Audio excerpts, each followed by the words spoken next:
अभी हम आज का हमारा विषय है गति में दूरी और विस्थापन। तो दूरी क्या है? दो बिंदुओं के मध्य तय की गई कुल पथ लंबाई। हमारे यहाँ बिंदु ए है और ए से बी के बीच अगर हम किसी भी मार्ग से बी तक पहुंचते हैं तो इसके लिए हम जो पथ लंबाई तय करेंगे, पथ की लंबाई तय करेंगे, वो है दूरी। और विस्थापन क्या है?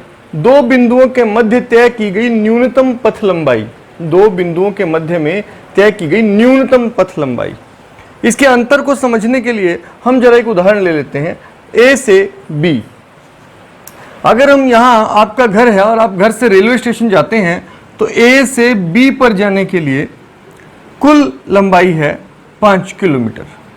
लेकिन यदि आप घर से निकले और आप दूसरे रास्ते से जा रहे हैं, आप सीधे रास्ते से नहीं जा रहे, आप मान लीजिए आप एक मित्र को लेते हुए रास्ते में आप मित्र के पास पहुंचे और यहाँ आपने मित्र को लिया और उसके बाद आप स्टेशन चले गए और इस तरह आपकी कुल लंबाई लगभग 7 किलोमीटर रही। तो आपकी दूरी घर से रेलवे स्टेशन जाने के लिए आपने दूरी तय की 7 किलोमीटर। आप एक दूसरा रास्ता भी अपना सकते हैं। आप किसी दूसरे मित्र के घर गए, फिर आपने उसको उठाया वहां से और फिर एक दूसरे मित्र को लिया वहां से और फिर आप इकट्ठे होकर सब स्टेशन चले गए और इस तरह आपने कुल 8 किलोमीटर की लंबाई तय की। अब ऐसा निश्चित नहीं होता हमेशा हम एक ही रास्ते से जाते हैं, तो हम अलग अलग रास्तों से जा सकते हैं।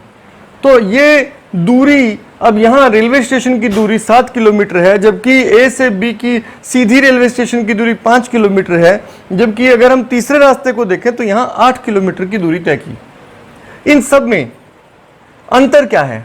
अंतर है दूरी तो दो बिंदुओं के मध्य तय की गई कुल पथ लंबाई है। तो दूरी तो एक बार 7 थी, एक बार 5 किलोमीटर थी, दूसरी बार 3 किलोमीटर थी। लेकिन यदि हम विस्थापन की बात करें तो विस्थापन क्या है? दो बिंदुओं के बीच की न्यूनतम पथ लंबाई। न्यूनतम, यहां बात न्यूनतम की ध्यान रखिएगा, न्यूनतम पथ लंबाई। अब अगर हम इन 3 रास्तों से स्टेशन जाना चाहते हैं तो हमारा सबसे नजदीकी स्टेशन, सबसे दूरी क्या है? सबसे नजदीक दूरी क्या है? सबसे नजदीक पथ लंबाई है, न्यूनतम पथ लंबाई है 5 किलोमीटर। तो ए से बी के बीच विस्थापन कितना है?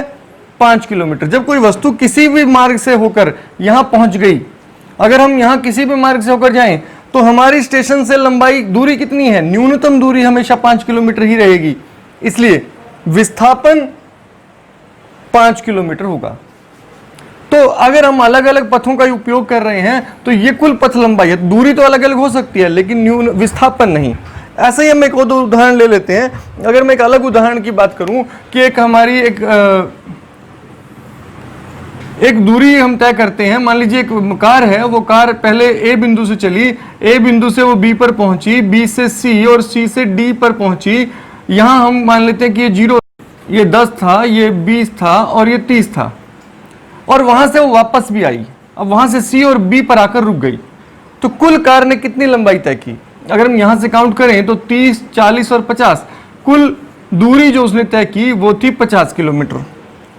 लेकिन अब मान लेते हैं कि वापस वो आकर जब रुकी, तो वापस जब आकर रुकी वो यहां आकर रुक गई।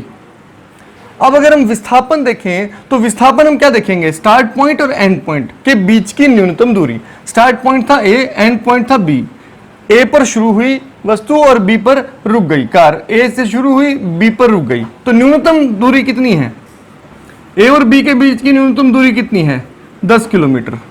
तो यहां हम क्या देखते हैं कि दूरी कितनी है? कार ने कितनी दूरी तय की? 50 किलोमीटर। जबकि कार का विस्थापन कितना है मूल बिंदु से? तो विस्थापन मूल बिंदु से कितना है? केवल 10 किलोमीटर।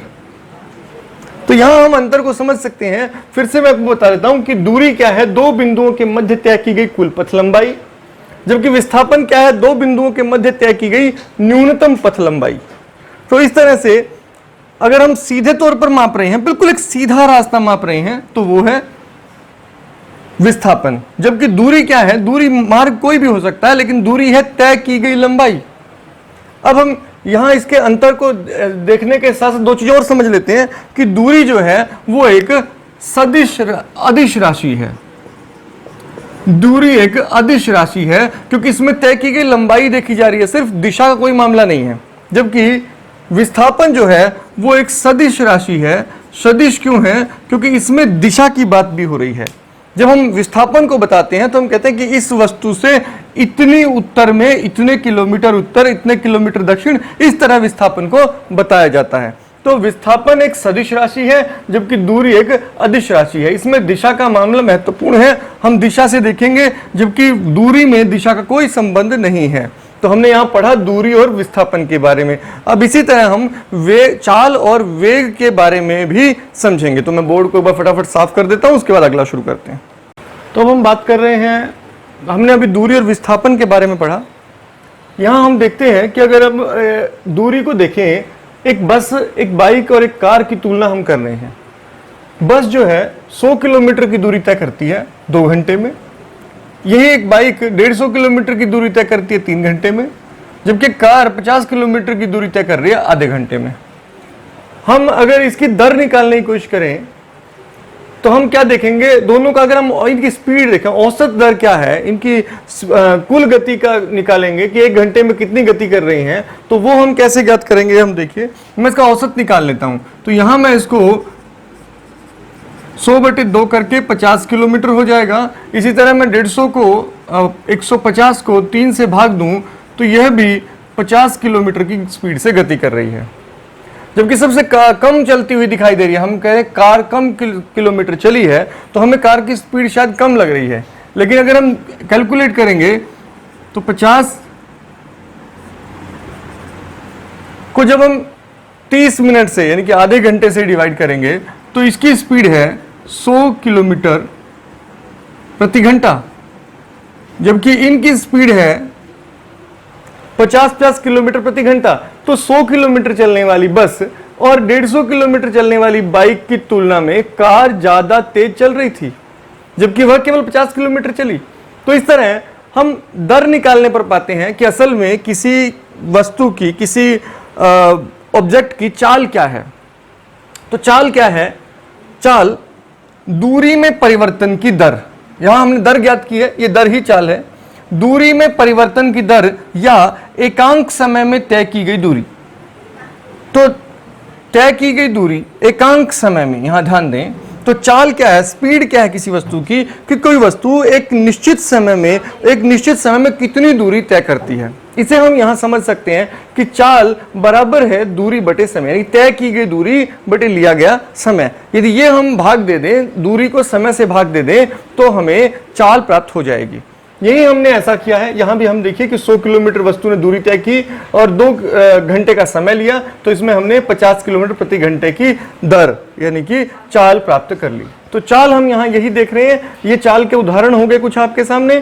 तो चाल क्या है, दूरी में परिवर्तन की दर या एकांक समय में तय की गई दूरी। तो हम इसी को मुख्य परिभाषा के रूप में लेते हैं कि एकांक समय में तय की गई दूरी वस्तु की चाल कहलाती है। किसी वस्तु द्वारा एकांक समय में तय की गई दूरी वस्तु की चाल कहलाती है, और चाल बराबर है दूरी बटे समय के, तय की गई दूरी बटे लिया गया समय। अब वेग और चाल में क्या अंतर है? यह अंतर कुछ वैसा ही जैसे दूरी और विस्थापन में है। यदि हम दूरी के स्थान पर विस्थापन लें, तो हमें जो प्राप्त होगा उस चाल को हम कहते हैं वेग। तो वेग क्या है? विस्थापन में परिवर्तन की दर। यहां दूरी को हमने विस्थापन से बदल दिया है, ऐसे ही एकांक समय में तय किया गया विस्थापन। तो वेग क्या है? तय किया गया विस्थापन बटे लिया गया समय। तो यहां हम देख रहे हैं वेग और चाल में अंतर क्या है, जो दूरी और समय में अंतर था। और यही कारण है कि हम यहां ये कह सकते हैं कि जो चाल है वो एक अदिश राशि है, क्योंकि यहां हम दूरी ले रहे हैं, दूरी अदिश राशि थी, तो जो दूरी और समय दोनों अदिश राशियां हैं। यहां ये बात ध्यान देनी होती है कि ये एक जब दोनों अदिश होंगी तो जो हमें प्राप्त होगा वह भी अदिश होगा, तो जो हमें मिला वो भी अदिश मिला। जबकि यहां अगर हम देखें तो यहां हमारे पास एक सदिश राशि है विस्थापन, और दूसरी जो राशि है समय, यह अदिश राशि है। तो जो उत्तर हमें प्राप्त होगा वो सदिश होगा, क्योंकि सदिश एक सदिश है। अगर दोनों में से एक भी राशि सदिश होगी तो हमें जो उत्तर प्राप्त होगा वो सदिश होगा। तो हमने यहां चाल और वेग में अंतर पढ़ा। चाल क्या है? तय की गई दूरी बटे लिया गया समय, यानी कि दूरी में परिवर्तन की दर या एकांक समय में तय की गई दूरी। जबकि वेग क्या है? विस्थापन में परिवर्तन की दर या एकांक समय में तय किया गया विस्थापन। तो जब हम वस्तु की दूरी देख रहे हैं, हमने पीछे एक उदाहरण लिया था, उससे दोबारा एक बार समझ लेते हैं। यहां जब हम सीधी न्यूनतम दूरी देख रहे हैं तो ये विस्थापन है, और यदि विस्थापन से हम चाल ज्ञात करते हैं तो हम उसे वेग कहते हैं, यदि हम विस्थापन लेते हैं। और यदि हम किसी भी अन्य दूरी को लेते हैं जो विस्थापन के समकक्ष नहीं है, विस्थापन के बराबर नहीं है, तो उसे हम कहेंगे चाल। तो यहां हमने चाल और वेग के बीच में अंतर पढ़ा। अगली वीडियो में अगले विषय पर चर्चा करेंगे।